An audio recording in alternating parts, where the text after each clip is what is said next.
Previous year questions पे बहुत ज़्यादा ध्यान दिया था। ओके। यूपीएससी के ऑलमोस्ट मैंने 35 इयर्स के वीवाईक्यू सॉल्व किए थे और एचपीएससी के भी 5 इयर्स के मैंने वीवाईक्यू। मैं कोई क्वेश्चन सॉल्व करती थी उसमें मैम सारे ऑप्शंस की मैं रिवर्स इंजीनियरिंग करती थी। इससे मुझे अंदाज़ा लग जाता था कि हाँ आगे ऐसा क्वेश्चन पूछा जा सकता है। जो भी मेंटर्स रहे हैं मेरी जर्नी में, अमित सर से भी मैंने काफ़ी चीज़ें सीखी हैं। और मैम प्रीलिम्स में मैम मोस्ट इम्पॉर्टेंटली मैंने सर का जो स्कीम्स का डॉक्यूमेंट है वो फॉलो किया था, करंट अफेयर्स का डॉक्यूमेंट फॉलो किया था। कहते हैं हर बड़ी कहानी की शुरुआत एक छोटे से सपने से होती है। विश्वास जिनके पास होता है सफलता उन्हीं को मिलती है, इतिहास वही बदलते हैं। नमस्कार दोस्तों, आप सभी का स्वागत है डॉक्टर अमित टॉक शो में। और आज के हमारे खास मेहमान हैं श्वेता, जिन्होंने अभी हाल ही में TOATU में one of the top rank हासिल करने में सफलता हासिल की है। पहला रिएक्शन क्या था श्वेता आपका? मैम सबसे पहले मैं एकेडमी में ही थी, एकेडमी के हॉस्टल में। और मैंने सबसे पहले अपनी फ्रेंड को बताया, वो लाइब्रेरी में थी। और उसके बाद सारे लाइब्रेरी के फ्रेंड्स को पता चल गया and everybody was so happy. Okay, so and you then मैंने डिजर्व अपने इट। पेरेंट्स को बताया। ओके, तो श्वेता पेरेंट्स की बात करते हैं। सबसे पहले आप हमें ये बताइएगा कि आप कहाँ से बिलोंग करते हैं और आपकी फैमिली में कौन कौन है? मैम मैं हरियाणा के पलवल डिस्ट्रिक्ट से हूँ। वहाँ पे मैम एक गांव है रूंधी, मैं वहाँ से बिलोंग करती हूँ। और मेरे फादर टीचर हैं और मेरी मदर हाउसवाइफ। ओके, आपकी स्कूलिंग कहाँ पर हुई है? मेरी स्कूलिंग भी पलवल से ही हुई है। Haryana public senior secondary school से मैंने अपनी स्कूलिंग करी है, 10th और 12th दोनों। और उसके बाद मैंने दिल्ली यूनिवर्सिटी के लेडी श्री राम कॉलेज से अपनी ग्रेजुएशन करी है। And after that I starting preparing तो फॉर। एकेडमिकली आपका इतना स्ट्रांग होने के बाद और उसके बाद फिर ये मोटिवेशन आपको कहाँ से मिला कि आपको सिविल सर्विसेज के लिए प्रिपेयर करना है? मैम इनिशियल मोटिवेशन मैं कहूँ तो जब मैंने पढ़ना शुरू किया था, लाइक इनिशियल क्लासेस में मेरे पापा ने बहुत मोटिवेट किया था मुझे कि यू हैव द पोटेंशियल, तो आपको सिविल सर्विसेज की तरफ जाना वैसे चाहिए। भी बेटियां पापा की बहुत प्यारी होती यस हैं मैम, और पापा उनके डेफिनेटली। लिए एक स्ट्रॉन्ग पिलर का काम करते हैं। तो पापा के मोटिवेशन के साथ आप जुड़ गए थे यस और मैम। उसके बाद आपने यूपीएससी की प्रिपरेशन भी स्टार्ट की। तो यस आपने मैम। सबसे पहले अटेम्प्ट कौन से ईयर में दिया यूपीएससी का? मैम मैंने 2023 में एक अटेम्प्ट दिया था। ओके। और उसके बाद 2024 में दिया। लेकिन 2023 में मेरा सी सेट क्लियर नहीं हो पाया था। ओके। और 2024 के अटेम्प्ट में मेरे जीएस नहीं हुआ था 2 मार्क्स से। ओके। तो फिर उसके बाद मैंने सोचा कि मैं हरियाणा के एग्ज़ाम्स पे फोकस करूँगी। और फिर मैम TOADO की वैकेंसी आ गई तो मैंने ये फिल किया और ये हो गया बाय श्वेता, जिस गॉड्स तरीके ग्रेस। से अभी आप स्टेट टॉपर रही हैं, डिस्ट्रिक्ट टॉपर रही हैं, उसके बाद आपने ग्रेजुएशन में भी बहुत अच्छे स्कोर से पास किया है, बट जो प्रीलिम्स का नहीं हो पाना, उस फेलियर को आपने कैसे लिया? क्योंकि बहुत सारे स्टूडेंट्स एकेडमिकली इतना स्ट्रांग होते हैं और उसके बाद अगर प्रीलिम्स नहीं निकाल पाते हैं, तो वो वाला फेज़ एक बार आप हमारे दर्शकों को प्लीज़ बताएं। मैम पहला रिएक्शन तो फेलियर, जब आप बहुत मेहनत करते हो, बहुत पढ़ाई करते हो, उसके बाद फेलियर से एक सेटबैक तो लगता है डेफिनेटली। बिल्कुल। लेकिन मैम इम्पॉर्टेंट ये होता है अपने फेलियर से ना आप सीखो।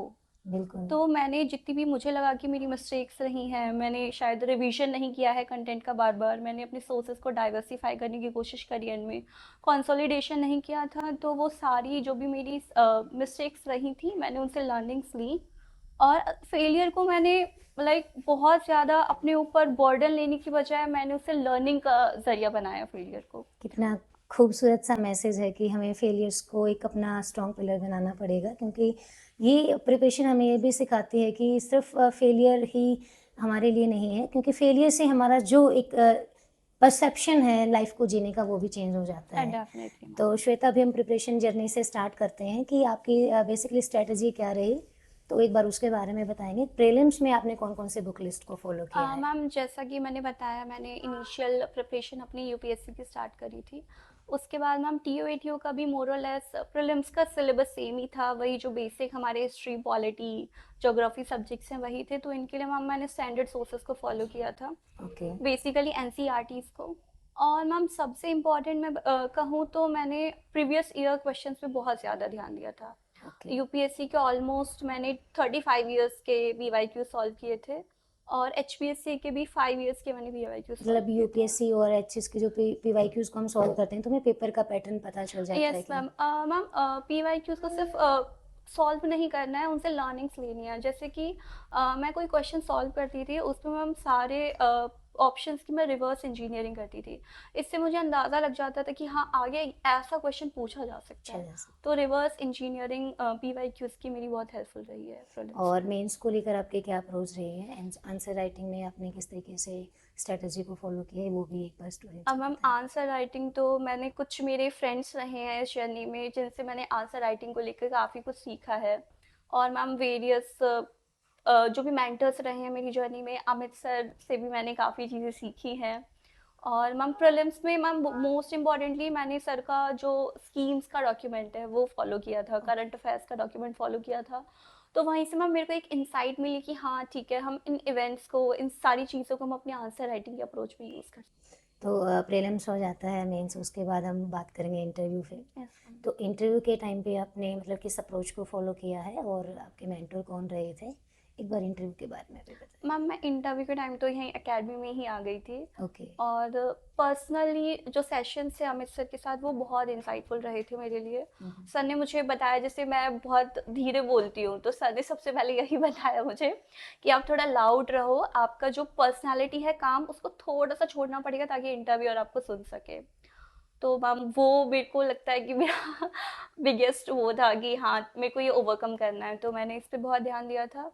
और सर ने बताया था कि करंट अफेयर्स के लिए ये अप्रोच रखनी है, क्वेश्चंस को, इंटरव्यू को बहुत ऐसे कॉर्डियल रहता है बोर्ड, तो आपको उसी तरीके से काम रहना है। तो मैम ये सारी चीज़ें। सो इंटरव्यू के टाइम पे जब आप इंटरव्यू में एंट्री करते हो, किस तरीके के type of questions were asked by them, तो एक बार वो भी हमें डिस्कस करके बताएं। सबसे पहले तो मैम ने बोला कि इंट्रोड्यूस योर सेल्फ।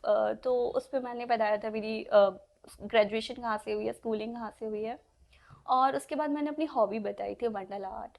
तो लकीली मेरी एक बोर्ड मेंबर थी जो मंडला आर्ट करती थी खुद भी। तो उन्होंने काफ़ी सारे क्वेश्चंस मुझसे मंडला के पूछे।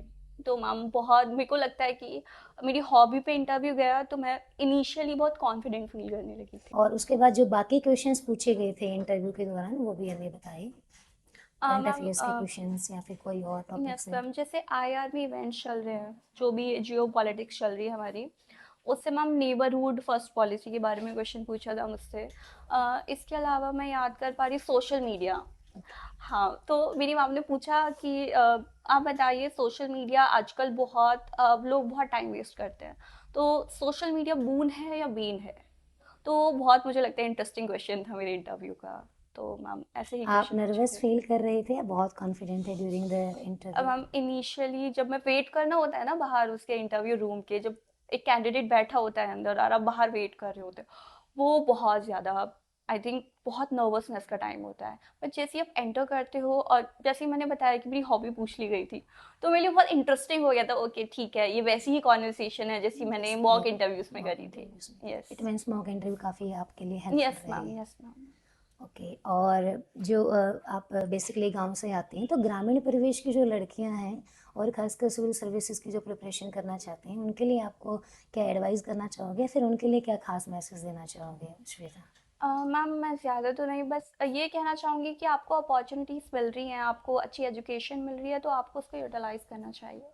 आपको अपनी पढ़ाई पे और फोकस्ड रहना चाहिए, और मैम रिजल्ट्स मिलते हैं। ओके। जो कांस्टेंट एफर्ट के बाद रिजल्ट ज़रूर मिलते हैं। अभी इतनी कम एज में आपने ये सफलता हासिल की है, फ्यूचर प्लान्स को लेकर आप क्या कहना चाहेंगे? मैम अभी तो जैसे ये TOET का हुआ है, तो मैं थोड़ा सिंगिंग कर रही हूँ यही। ओके। और इसके बाद मैं अभी HCS के लिए प्रिपेयर कर रही हूँ। होपफुली देखते हैं क्या होता है। Definitely wish you all the best Shweta, ज़रूर कर पाएंगे, क्योंकि थैंक यू जो सो मच जिस मैम। डेडिकेशन के साथ, ऑनेस्टी के साथ आप लगे हुए हैं, definitely you will achieve a target. और अभी अपकमिंग, जैसे आपने बताया, अपकमिंग HCS आ रहा है प्रीलिम्स अप्रैल यस में, मैम। तो उसको लेकर क्या खास स्ट्रेटजी अभी आप फॉलो कर रहे हैं? जो बाकी स्टूडेंट्स हैं उनको क्या अप्रोच फॉलो करनी चाहिए प्रीलिम्स को लेकर? मैम जैसा कि मैंने बताया, मेरी जर्नी काफ़ी लंबी रही है। 2023 का अटेम्प्ट दिया मैंने, 2024 का दिया, फिर मेरा TOET का प्रीलिम्स क्लियर क्लियर हुआ लास्टली। तो मुझे लगता है जो चीज़ मेरे लिए वर्क करी थी वो था, जैसे मैंने पहले ही बताया, रिवर्स इंजीनियरिंग PYQs की, वो बहुत बहुत इंपॉर्टेंट होती है। आप कोई भी, मैं ये नहीं कहूँगी आप मटेरियल को बार बार रिवाइज करो, क्योंकि जैसे अभी भी 1 महीना ही है, तो आपको PYQs को बार बार गो थ्रू करना चाहिए। टेस्ट सीरीज हैं मार्केट में, बहुत अच्छी हैं, आप मुझे लगता है आपको पहला जो प्रेफ़रेंस है वो आपको पीवाई प्रायोरिटी आपकी पीवाईक्यूज़ होने पीवाई चाहिए। जी। और पीवाईक्यूज़ को ऐसे नहीं है उठाया, देख लिया, बस हो गया पीवाईक्यूज़, ऐसा नहीं है। उनको बहुत अच्छे से एनालाइज़ करना है, एक-एक टॉपिक पे ध्यान देना है, एक सब टॉपिक पे ध्यान देना है, फिर आपकी ना कुछ थीम्स निकल के आ जाती है। फिर आप उन थीम्स को बार-बार रिवाइज़ करो। आई थिंक मेरे लिए तो ये काफ़ी हेल्पफुल रहा है। श्वेता, जिस तरीके से आपका स्कूलिंग में बहुत अच्छा स्कोर रहा है, आपने बहुत एक्सेल परफॉर्मेंस दी है और कॉलेज में भी आपकी बहुत अच्छी एकेडमिक परफॉर्मेंस रही है, उसके बाद आप यूपीएससी प्रीलिम्स में फेल हो जाते हो, तो उस फेलियर को आपने मतलब किस तरीके से लिया और वहाँ पर आपने मतलब कौन सी अप्रोच को फॉलो किया?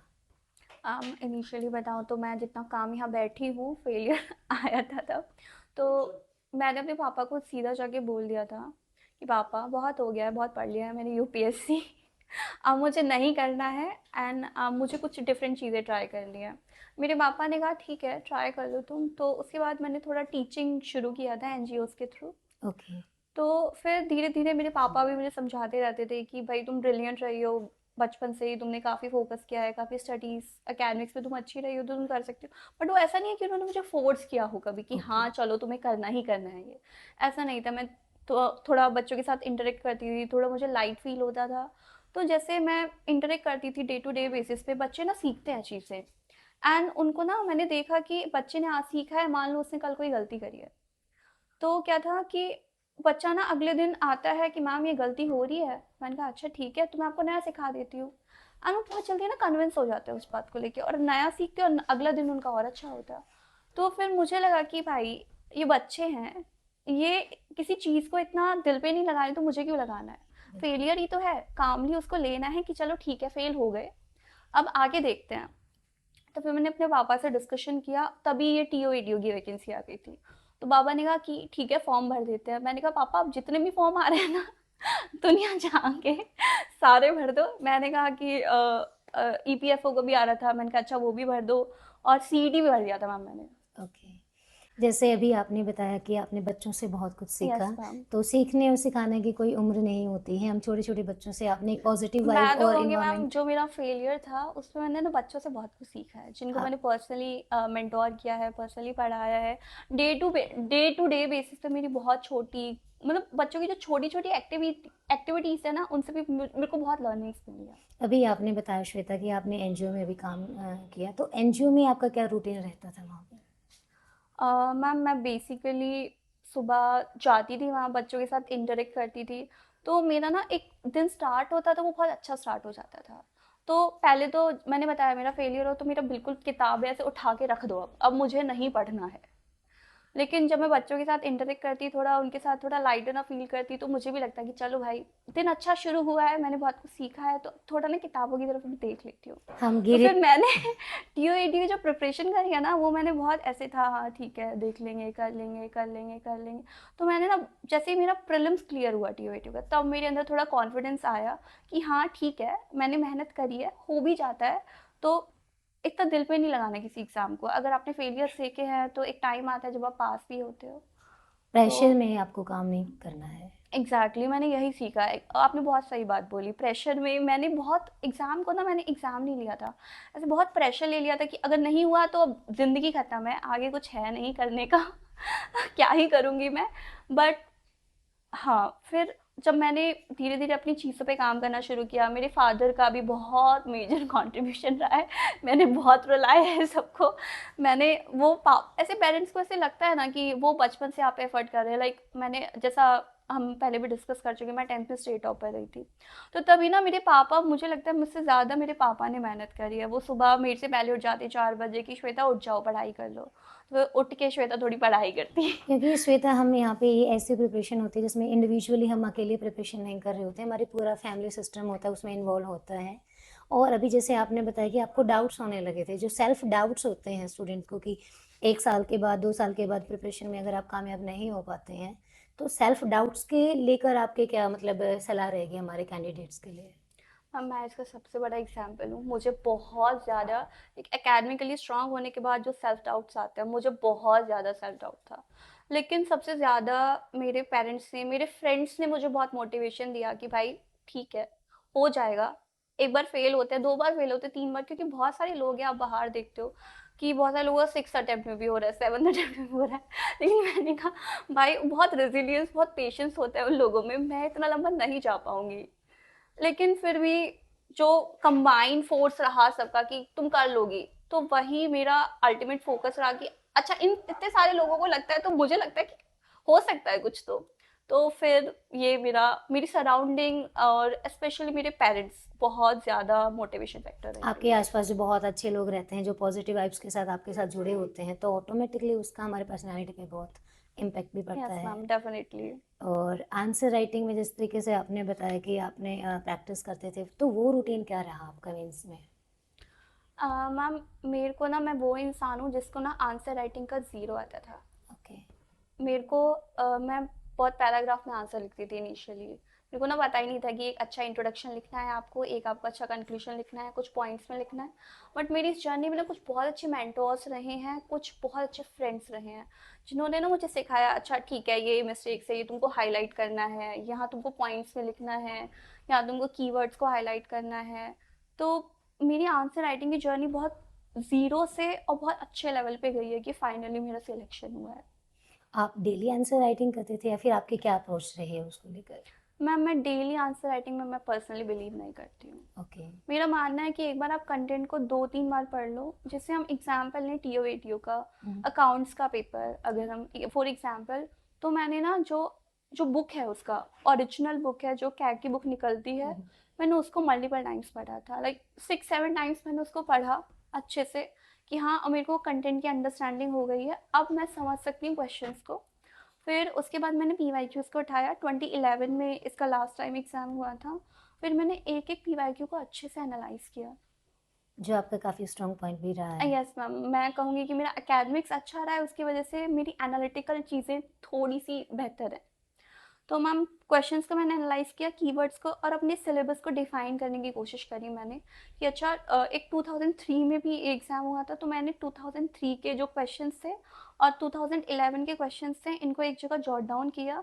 उसके बाद मैंने अपने कंटेंट को देखा कि मेरा जो कंटेंट है वो इन जो भी कीवर्ड्स हैं, जो भी मेरे की पॉइंट्स निकल के आए हैं, उनको सफाइस कर रहा है या नहीं।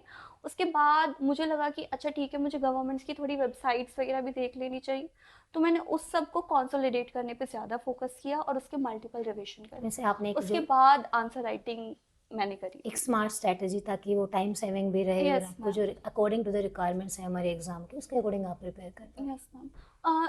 मुझे लगता है कि जो सबसे ज़्यादा भटकाव आता है ना एक स्टूडेंट के लिए, वो आता है कि आजकल ना बहुत ज़्यादा मटेरियल है। मतलब आपको पढ़ना इतना है लेकिन मटेरियल इतना सारा है, इतना सारा है, आप ना ये फोकस नहीं कर पाते हो। मेरे साथ जो मेरे फेलियर्स रहे हैं, मुझे लगता है मेजर कारण यही रहा है कि मैं ना एक सोर्स पे अच्छा ठीक है यहाँ से एक क्वेश्चन नहीं हो रहा है, मैं दूसरे सोर्स पे जंप कर जाती। अब ना मैं इस सोर्स की रहती ना उसकी रहती, एंड में फेल हो गई मैं। तो मेरी लर्निंग ये रही है कि आपको ना सोर्स को कंसोलिडेट करना है और उन सोर्सेज को फिर आपको रिवाइज करना है। Multiple revise. Multiple revision, yes, multiple revision is the key किसी भी एग्जाम के लिए, इधर इट्स प्रीलिम्स, मेंस और इंटरव्यू के प्रिपरेशन में भी जब आप आते हो ना, तो आपने जो भी सीखा है लाइफ से उसी को बार बार आपको रिकॉल करना चाहिए। अच्छा ठीक है, मैं इस चीज़ को, ये मेरी स्ट्रेंथ है, ये मेरी वीकनेस है, इसको मैं ऐसे यूटिलाइज कर सकती हूँ, मैं ऐसे आंसर्स कर सकती हूँ। तो आई थिंक आपके एक्सपीरियंसेस और ये सारी चीज़ें आपकी बहुत ज़्यादा हेल्प करती एचएस प्रीलिम्स आ रहा है, काफ़ी सारे स्टूडेंट्स हैं जो जुड़े हुए हैं अकेडमी से, प्रिपरेशन कर रहे हैं, उनके लिए आप क्या खास मैसेज देना चाहोगे? हैं। जो मेरा फोरमोस्ट मैसेज होगा वो यही होगा, जो मेरे लिए वर्क किया है पर्सनली, कि आपको पीवाईक्यूज पे बहुत ज़्यादा फोकस करना है, आपको रिवर्स इंजीनियरिंग करनी है। आपको चाहे वो एचसीएस के पीवाईक्यूज हैं, चाहे टीओएटीओ के भी पीवाईक्यूज, क्योंकि एचसीएस भी अलाइन था वो बहुत ज़्यादा, बिल्कुल। और यूपीएससी के जो 30-35 ईयर्स के पीवाईक्यूज हैं, उनकी आपको रिवर्स इंजीनियरिंग करनी है बहुत अच्छे से। और उनके आप चाहो तो एक शॉर्ट नोट्स बना सकते हो और उनके मल्टीपल रिविजन करो। Second, just go with the confidence. मैं बहुत कॉन्फिडेंस के साथ गई थी, क्योंकि मेरे कुछ चीज़ें बची थी, पोर्शन हरियाणा का मेरा पोर्शन इतना स्ट्रांग नहीं था उस टाइम। तो फिर भी मुझे लगता है कॉन्फिडेंस इज द की। आप कॉन्फिडेंट रहते हो ना, लाइक मैंने देखा कि सारे बच्चे ही ऐसे हैं उस एग्जाम में बैठे हैं, सारे बच्चे देख रहे हैं, सारे की हवाइयाँ उड़ी हुई हैं, मैंने कहा चलो ठीक है, जब सबकी उड़ी हुई हैं तो ऐसा कुछ क्या ही होगा एग्जाम, चलो अच्छे से काम। तो मुझे लगता है कॉन्फिडेंस होना चाहिए आप में, काम रहो और अच्छे से एग्जाम दो। आपसे बात करके बहुत मज़ा आया श्वेता, और wish you all the best. Thank you एक सो खास मच मैसेज हमारे स्टूडेंट्स को देना चाहेंगे आप? मैम। मैं बस यही कहना चाहूँगी कि आप पढ़ते रहिए, मेहनत करते रहिए, और मेरा सिलेक्शन हुआ है तो आपका भी हो सकता है डेफिनेटली। जो इंसान 2 फेलियर्स के बाद सिलेक्ट हो सकता है, तो आप भी ज़रूर सिलेक्ट हो सकते हैं। आशा करती हूँ आप सभी को हमारा पॉडकास्ट बहुत अच्छा लगा होगा। मिलते हैं नए सेशन में एक नई सफलता की कहानी के साथ। धन्यवाद।